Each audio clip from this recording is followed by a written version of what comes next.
ನಿಮ್ಮ ಮಗುವಿನ ಮೇಲಿನ ದವಡೆ ಇನ್ನೂ ಬೆಳೆಯುತ್ತಿದೆ, ಆದರೆ ಈ ಅವಕಾಶ ಸದಾಕಾಲ ಇರುವುದಿಲ್ಲ.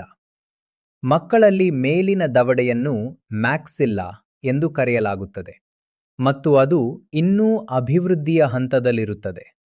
ಇದರರ್ಥ ಬೆಳವಣಿಗೆಯ ಸಮಯದಲ್ಲೇ ಅದನ್ನು ಸಹಜವಾಗಿ ಮಾರ್ಗದರ್ಶನ ಮಾಡಿ ವಿಸ್ತರಿಸಬಹುದು, ಹಲ್ಲುಗಳಿಗೆ ಸಾಕಷ್ಟು ಜಾಗ ಸೃಷ್ಟಿಸಬಹುದು, ಹಲ್ಲಿನ ಸರಿಯಾದ ಅಳವಡಿಕೆಯನ್ನು ಸುಧಾರಿಸಬಹುದು ಮತ್ತು ಉತ್ತಮ ಉಸಿರಾಟಕ್ಕೆ ಸಹಾಯ ಮಾಡಬಹುದು. ಆದರೆ ಇದು ಸರಿಯಾದ ವಯಸ್ಸಿನಲ್ಲಿ ಮಾಡಿದಾಗ ಮಾತ್ರ ಸಾಧ್ಯ. ಒಮ್ಮೆ ಬೆಳವಣಿಗೆ ಪೂರ್ಣಗೊಂಡ ನಂತರ ಚಿಕಿತ್ಸೆ ಹೆಚ್ಚು ಕಷ್ಟಕರವಾಗಬಹುದು. ಅದಕ್ಕಾಗಿ ಆರಂಭಿಕ ಆರ್ಥೋಡಾಂಟಿಕ್ ಪರೀಕ್ಷೆ ತುಂಬಾ ಮುಖ್ಯವಾಗಿದೆ.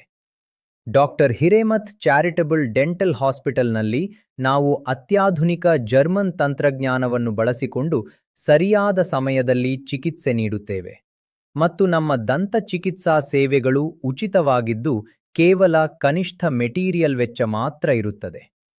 ಈ ಅಮೂಲ್ಯ ಬೆಳವಣಿಗೆಯ ಸಮಯವನ್ನು ಕಳೆದುಕೊಳ್ಳಬೇಡಿ. ಆರಂಭಿಕ ಆರೈಕೆ ಎಲ್ಲವನ್ನೂ ಸುಲಭವಾಗಿಸುತ್ತದೆ.